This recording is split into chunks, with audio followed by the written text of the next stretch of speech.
Wow, I am very excited about the entire program we have planned for the day.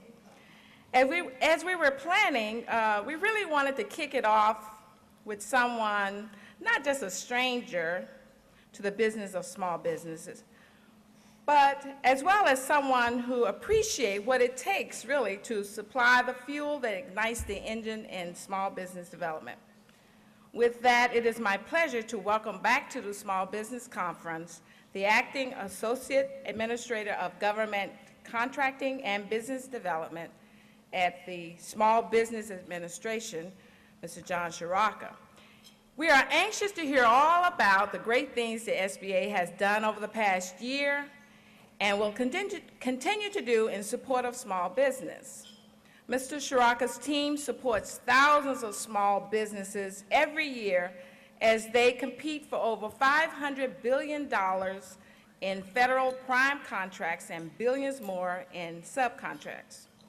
With a background in business development, international trade, government contracting, and management, he works on behalf of small businesses and entrepreneurs across the region as they turn to the SBA for the tools they need to start, grow, and create jobs.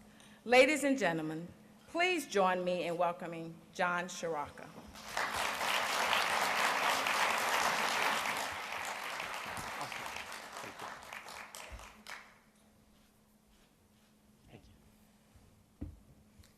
Thank you, Marietta, and thank you to ACT-IAC for having me here today.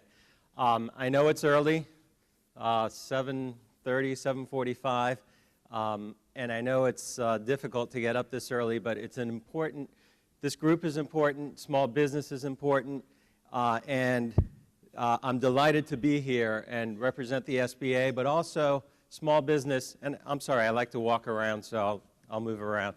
And I should tell you that this is my speech, so. But the reason I do this, actually, is because I find it very important to gear it towards the audience, right? I could have a full written speech, and there's nothing wrong with full written speeches if anybody else has one today. But I like to make it very relevant to the audience. And the reason I say that this audience is important, first of all, it's a partnership between the private and public sector. That's really critical. Second of all, small business is critical to our economy.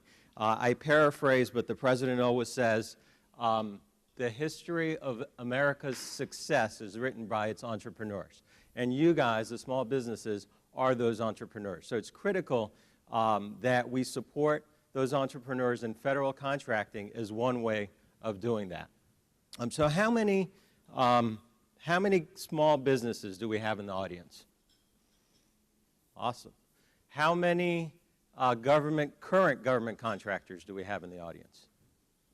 Okay, and how many of you guys have used the SBA? Good. Okay, that's a good amount. So I'll be real brief, I guess, on the background of the SBA. But I always like to, because before I became the Associate Administrator for Government Contracting and Business Development, I used to be a regional administrator. And what really bothered me is when I was out as a regional administrator, I got to travel and meet with small businesses. But what really bothered me was that I would meet businesses, they would find out about the SBA, and they'd say, if I knew a year or two ago, I could have really benefited, and I wouldn't be in the position that I am today. And having been, I come from government contracting. I owned a family-owned, operated small business. We did a lot of work with USAID. But having been on the other side of sort of the fence, I know that meeting your payroll is important. I know that going after the next contract is important. And oftentimes you don't have the opportunity to reach out and get that assistance. And quite frankly, having been on the other side, sometimes you feel, well, I know better. I've been in this business for a long time. Why do I need to go to the SBDC, the Small Business Development Center, or the PTAC, et cetera? I know what I'm doing. But now being on this side, and I'd like to call it sort of tales from the other side that I can share with you guys. Being on this side, I can see all the benefits that really could have been a huge advantage. So I like to make sure that anytime I speak, I talk about the resources that are available out there. And I'll be brief. But what we call our 3 C's is really what's important. We have capital through our Office of Capital Access, and we don't give the loans, but we guarantee the loans, right? Now, what you might, or what you should be aware of, is that not necessarily all banks participate in our programs. But what's important is that you identify, and the local district office can be a great resource for that, is identify which banks participate in our programs and which banks particularly maybe are specific to government contracting. And the local district office is a great resource for that. Having been on the other side, oftentimes I know that small businesses will go to their own bank, they will apply, they'll say, well, why didn't I get the small business loan? But if you go to the right bank, that can change. And there's banks that support our programs, and I should add that we recently, as an agency, worked on our CAP lines, our asset-based and inventory-based lines. And that product was streamlined. Previously, the previous decade, maybe 1,300 loans had been done over a whole decade, where in the 7A loan program, we do tens of thousands of loans every year. So that process, we wanted to figure out what was wrong with that process. That process was streamlined, and we released or re-released that product. And there's a lot of banks that are taking advantage of that. And to this community, that's important. I'd encourage you to look that up. So that's sort of our capital access, right? We don't give the loans, we guarantee them. We work with banks in the community, but I'd encourage you to reach out to the district office. I'd encourage you to go to sba.gov, put in your zip code, and it'll give you the resources that are available in your community. The other is counseling. Counseling is done either through our district offices or our resource partners. We have a slew of small business development centers around the country who can provide counseling to the firms. Now, having been a regional administrator with 7 districts, I know that sometimes in any particular district, especially in federal contracting, sometimes the SBDC, the Small Business Development Center, is the strongest resource. Sometimes it's the SCORE chapter, or it could be the PTAC. But what I'd encourage you to do is investigate the various resources, and don't get dissuaded if the first one isn't necessarily the strongest in the area that you're looking for.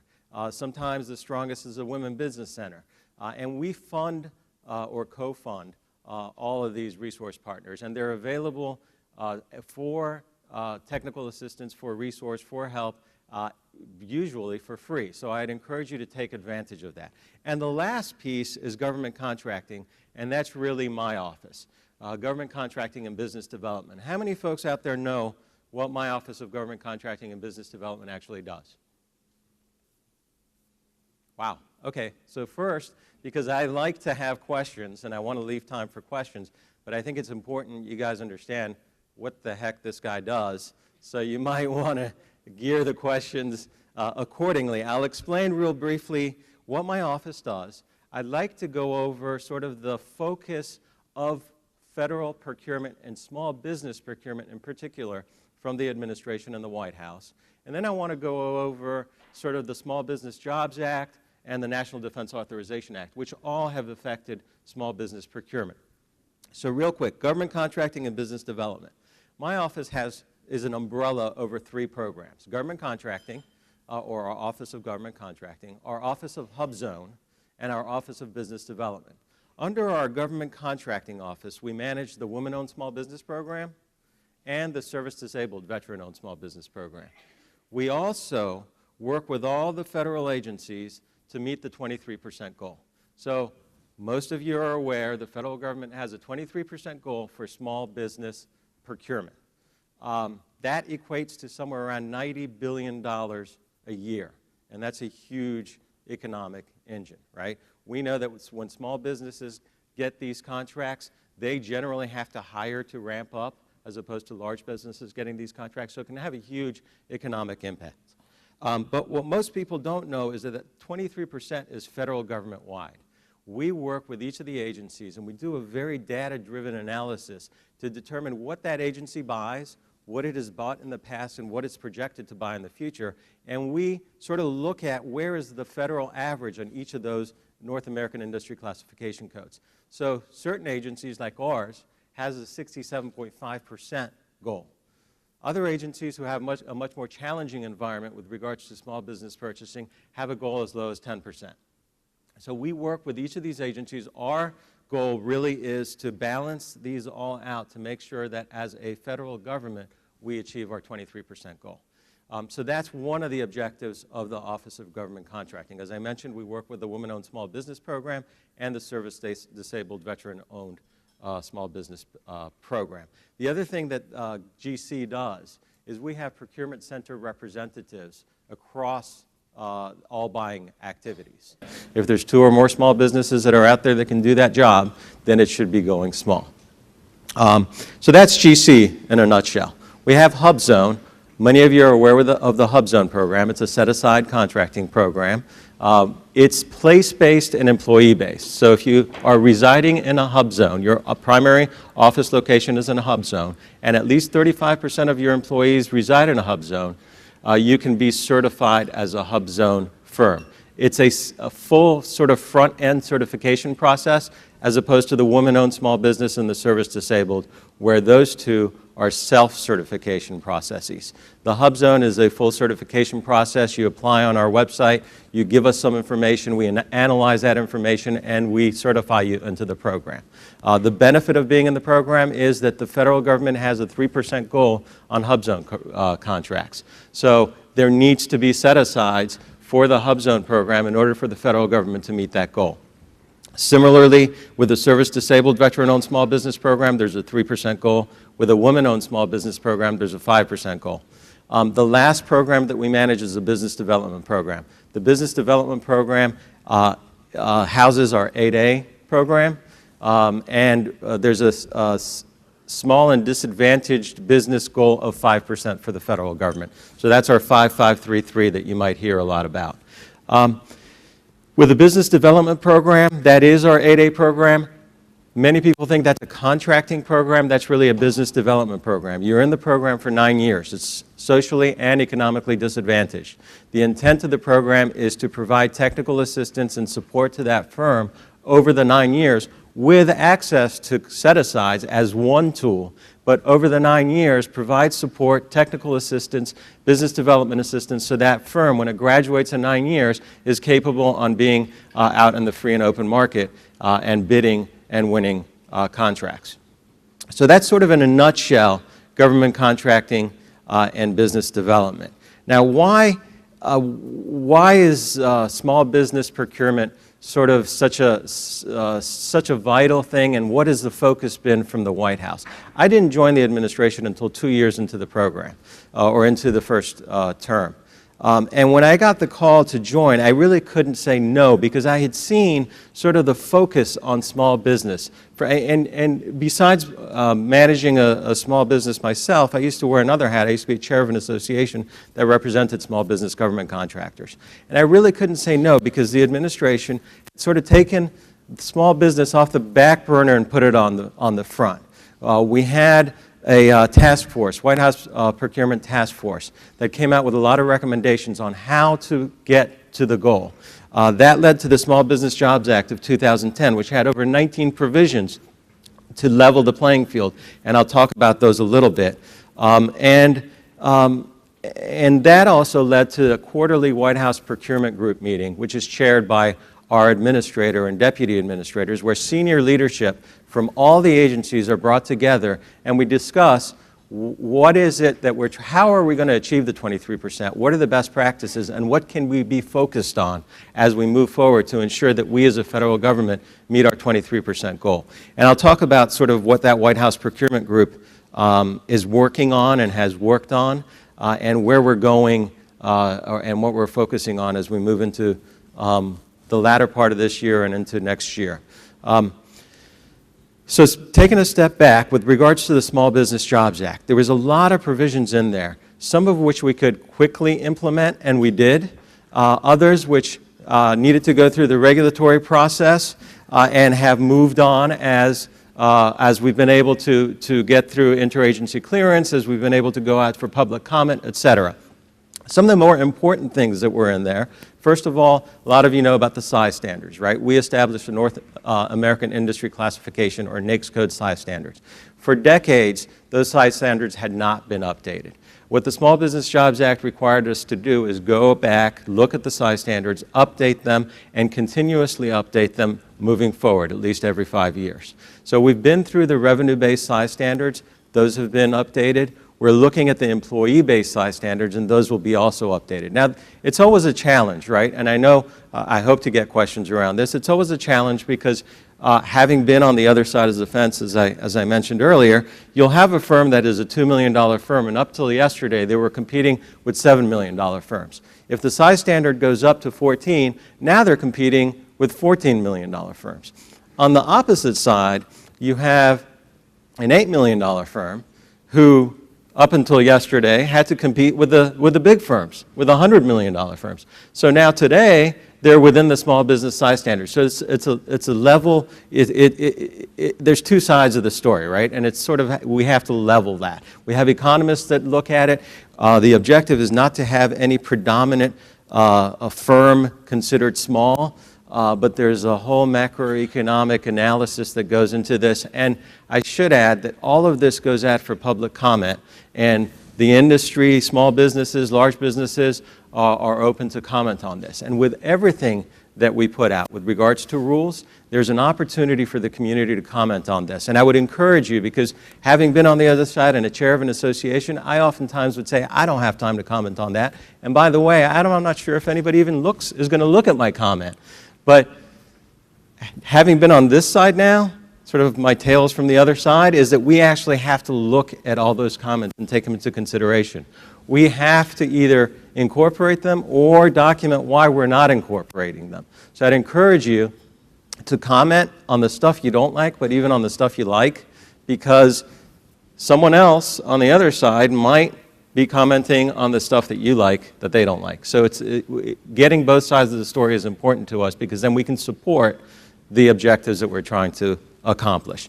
So I mentioned the size standards. There were several other things in there that I think are important as well, and I hope I'll get some questions around this. But the Small Business Jobs Act also gave us the authority to write a rule around setting aside task orders or federal supply schedule orders for small businesses. So multiple award contracts, IDIQs, and this had been happening, but there was no clear guidance on how to do this. Now, the FAR Council did something unique in that particular instance. They didn't wait for our rule.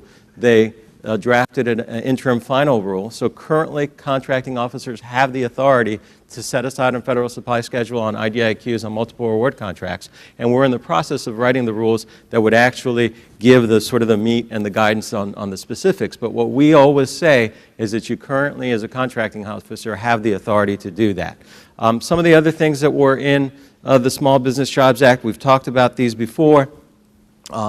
Parity, it reaffirmed parity with respect to there's no hierarchy with regards to set aside. It's at the discretion of the contracting officer to set aside based on the goals that they're trying to achieve.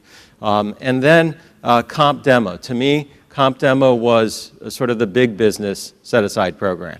And it sort of sounds funny, comp demo, but if there was an industry where you had demonstrated that small businesses were competitive, then no longer could you set aside in that particular industry. But that was repealed. So that was a huge benefit to small businesses.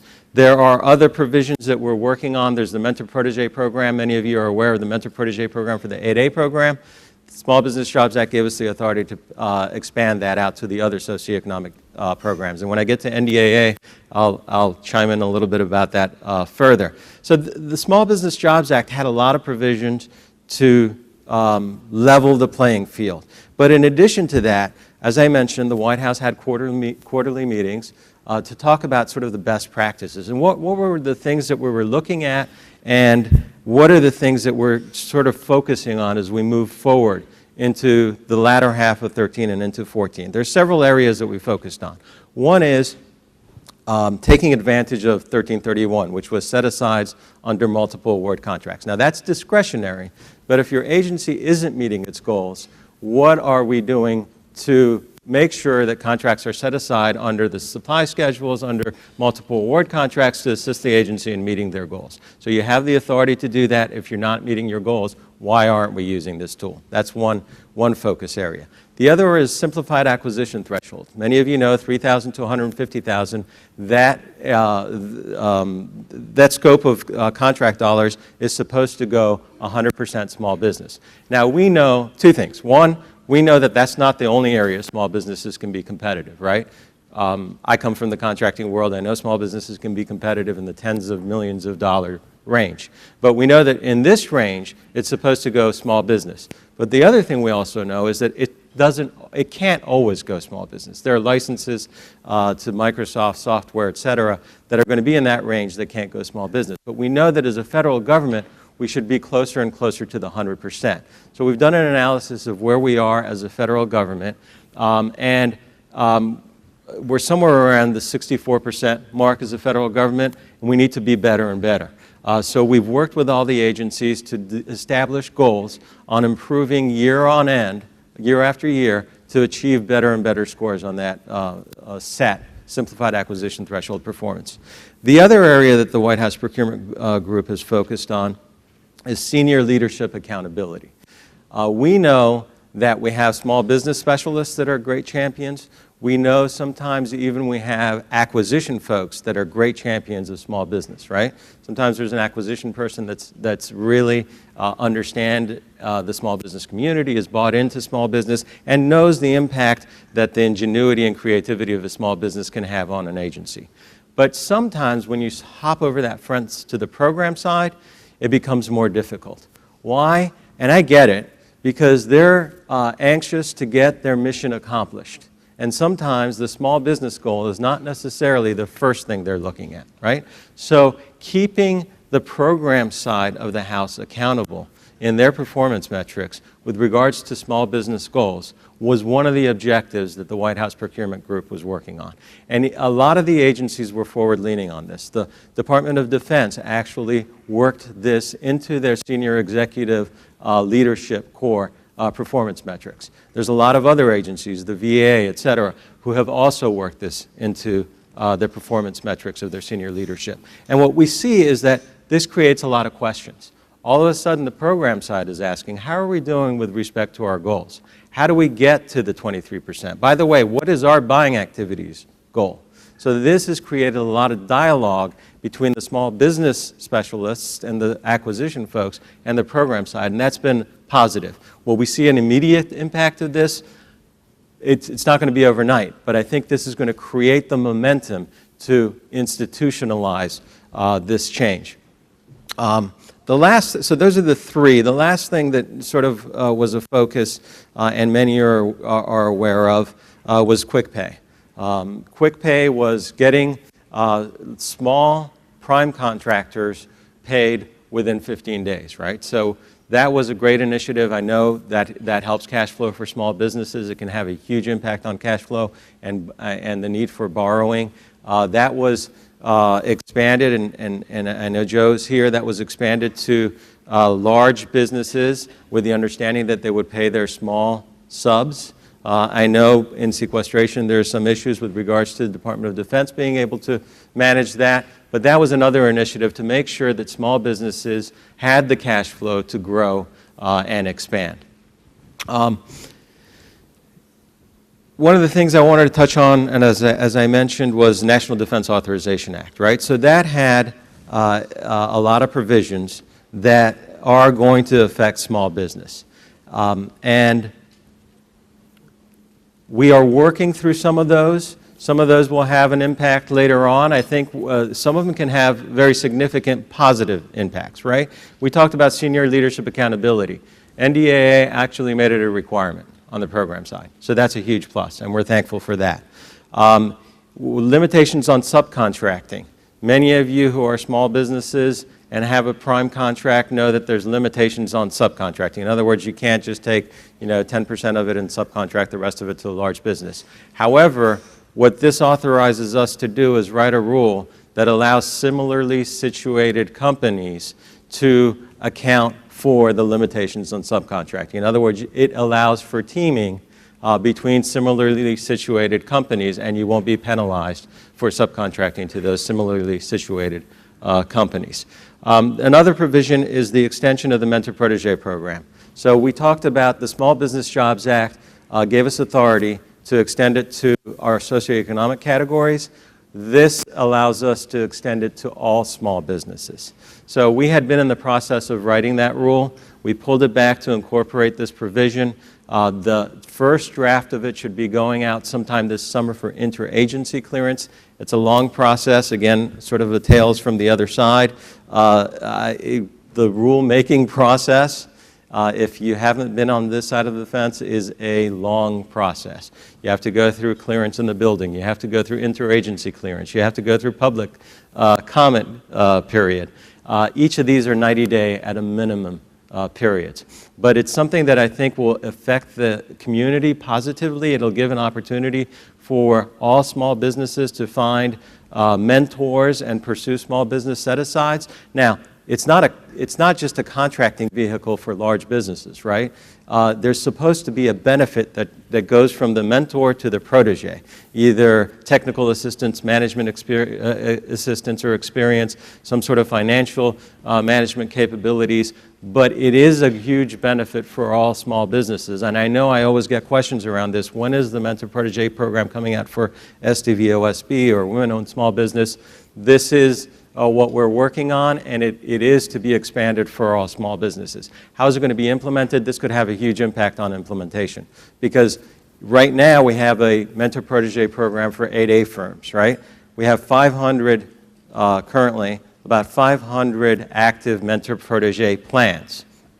If we expand that, and we have about 6,000 to 7,000 8A firms, you expand that to the universe of all small businesses, obviously there's a resource question, right? So how do you manage that resource question? And those will be written in the rule. So again, I would encourage you to take a look at it because it's going to affect your community. How would we manage that? Is there a way to have an on and off button? Is there a way to, as I put it, sort of open and close the spigot? Is there going to be an open season or a closed season? So and do we delegate authority? All these are questions that are going to have to be addressed in the rulemaking process, and your comments will be very useful. Having said that, I think I've covered most of the things. There's a couple of things I want to add. Because these are important resources, and there's initiatives that are going on at the SBA in my office that I want to make sure both sides, you know, the public and the private sector side are aware of. One is GC Classroom, Government Contracting Classroom. If you go to sba.gov/GC Classroom, we've developed basic material, how to do work with the government, which might be too basic for many of you, but there are modules on there with regards to the Women-Owned Small Business Program, which is really geared towards contracting officers, but is available for everybody. There is modules on there on the Service-Disabled Veteran-Owned Small Business Program, on the HubZone program, and we've developed another sort of toolkit on there, which is sort of, it's called the Pre-8A program. We know that oftentimes 8As are qualified to get in, but they may not be ready to get in. So and as I said, it's a 9-year program, they will spin their wheels for the first 4 or 5 years, and by the time it's time to transition out, they're just starting to gain traction. So we can't keep them out because they meet the qualifications. But what we can do is say, look, have you taken a look at this? Are you sure you're ready to hit the ground running and take the most advantage of those 9 years that you're in the program? So I'd encourage you to take a look at GC Classroom. And the other thing is, we are always looking for feedback from both sides of the community, private and public sector, because there's always questions about, well, how is 1331 or set-asides under multiple award contracts going to work? If that's something that's useful and we can do a snippet, a 15-minute sort of training exercise, let us know. The Women-Owned Small Business Program, it was unique because there's only certain NAICS codes where you can set aside.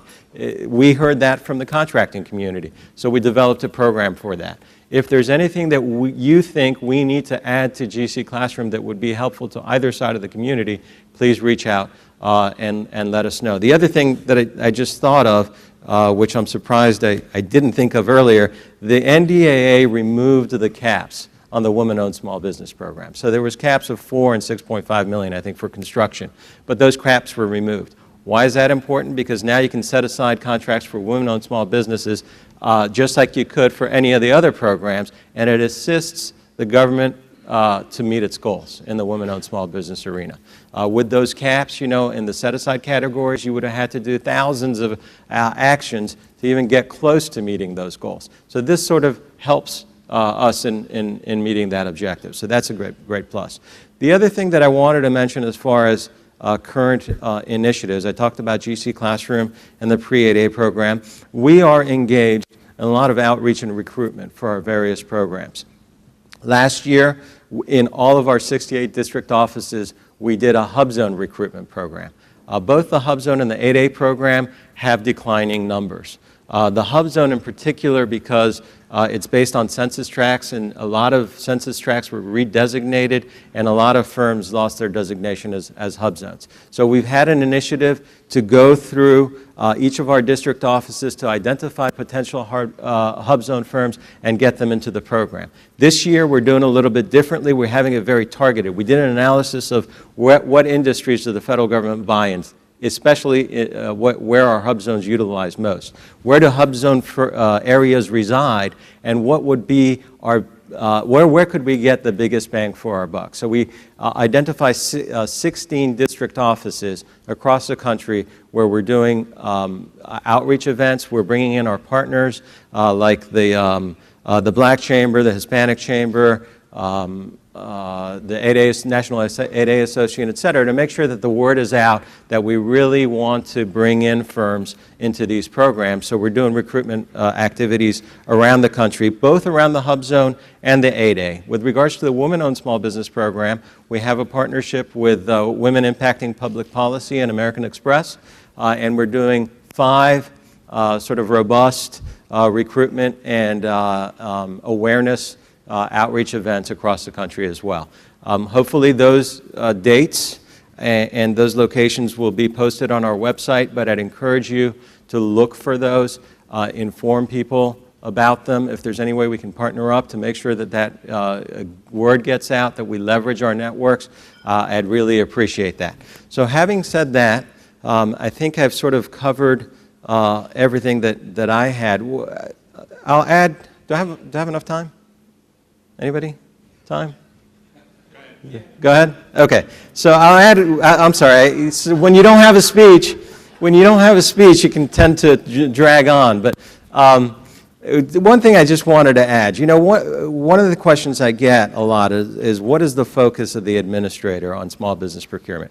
And our administrator really has sort of a laser focus on procurement because she understands, I think thanks to my predecessor, how important and what a huge impact this can have. So she's, I think, the first administrator who's actually visited buying activities. So we've targeted the largest buying activities at the DoD and NASA. And I have actually visited the buying activities, looking to where they are with respect to their goals, what are some of the things that they're doing that's working, and what are some of the things that we can help to make sure that they meet their goals, and how can they work with our procurement center representatives. So I think that's important to note. And then the other thing that sort of all the initiatives that we have, our deputy always says, meet the small businesses where they're at. And by that she doesn't mean, well, she does mean physically, like where they're at, because they can't always come to you. So that's why we have the initiatives with regards to GC Classroom and the Pre-8A program. But she also means where they're at in the sense of where they're at in their development, right? So we have to be able to develop material that's 101, like doing business with government 101, as well as the more critical, nuanced understanding of our programs, because some of them are difficult to understand and some of them are challenging, but being able to develop that material as well. So having said that, if we have time for some questions, I'd be happy to take some questions. First question. Good morning, John. Good morning. My name is Bill Erico. I'm a partner in a small business that's headquartered in Ohio. I want to circle back to one of your original C's, which was capital. Yep. We're finding it very difficult to find anyone in Ohio that even knows how to spell federal procurement and to get funding. Could you give us some advice relevant to who we can contact in your organization to see who's available here in the D.C. area where we can get some capital funding, some funding for payroll, for contracts, and perhaps somebody specific in your organization that we can reach out to? Sure, and I'd be happy to follow up. Obviously, I think, as I mentioned before, the district office, the local district office is a huge resource, and I don't know if you've reached out to the district office, but as I mentioned, we have a new tool, the cap lines. And not all the banks are bought into the cap lines, but there are several, particularly in the D.C. area, who understand the federal marketplace, who are making use of that product. But I would encourage you, we can follow up after this, and I can make sure you're connected both to the right person at the district office as well as to our Office of Capital Access to identify where those banks are. Because Region 3 was my region. I know there are several in Pittsburgh as well who are taking advantage of the cap lines. So we can circle back, and I can make sure that those banks that are using those products are identified for you. We have one more question for you, John. Hi, John. I'm a woman-owned small business, started in 1995, saw very little in the way of any kind of advantage as a woman-owned small business. We're today 17 million. A couple years ago, we went ahead and proceeded with selling the company to the employee owners. We kind of saw on the horizon that the government was probably going to be taxing the corporations. We were making a lot of, we were doing really well and we had good margins. And I want to see that capital or that money going to the government when we're in the business of trying to make the government more efficient. So we went ahead and did a 100% employee stock ownership plan, so the employees own the company. I'd like to know if SBA is looking at that as a really wonderful, excellent opportunity for those 8A, SDV, SOB, women-owned businesses that are getting to that retirement age where they could look at leaving their legacy and their company to the employee owners, do a seller finance deal, and according to John Klein, because we've met with John Klein, we've mentored tribe corporations in the past, that if you have negative control, meaning the seller finance is a minority or a woman-owned business, that we would still qualify as a woman-owned small business in the competition, while at the same time the employee owners are all getting equity in the business, and to allow and encourage the ESOP, the ESOP ownership with the idea of disseminating, wealth and creating more jobs. I don't know if you know the ESOP industry, but there's huge, incredible job creations from companies that are ESOP. Yeah, and thank you for mentioning John Klein today. No, he's our lawyer, and he knows his material very well, and I'm sure he explained to you the idea of negative control. I mean, one of the things that we look at, obviously, is control and ownership by the person that manages the firm, be it women-owned small business, be it service-disabled, veteran-owned small business, whatever, 8A. So those are our regulations, right? We have to document and be able to certify that the entity is owned and controlled by the one who is to benefit from the program. So it would be a regulatory change to be able to allow sort of the transition into the ESOP model. Is that something we are? Is that something that we can on our own implement? I don't think it is something within our regulatory structure that we could implement given the requirements of our control and ownership mandate. But is it something that, the Hill might be interested, and obviously I can't speak to what you might want to present to the Hill, okay.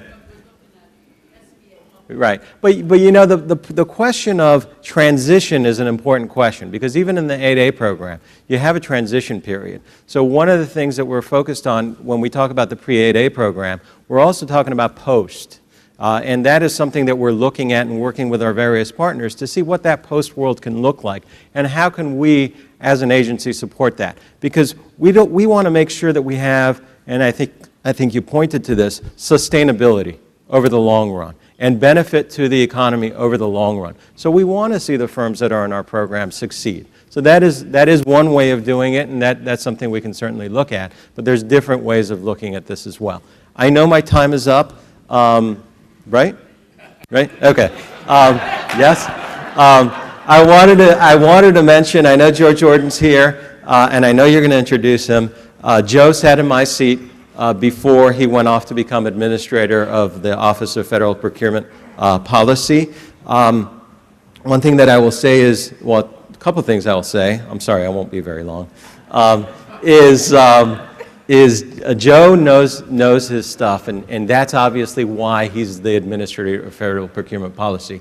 But the other thing that I'll say is he's a good friend of small business, having sat in my seat and knowing the perspective. Obviously, he has a much broader portfolio now, but he is a great friend of small business. The other thing that I'll say, and it's not just because he's sitting here, Joe's younger than me, but I've learned a lot from Joe because he has a unique capability to take very passionate a group of people, and in this world we're all passionate about small business and or procurement, and get them in a room where they might not want to be in the room together and might not want to agree, but he'll listen and he'll move us in the right direction. And that's something that's really important, especially in the state that we are in this city. So it's great to work with Joe. He's a great advocate for small businesses. And now I'll stop talking and pass it along. Thank you.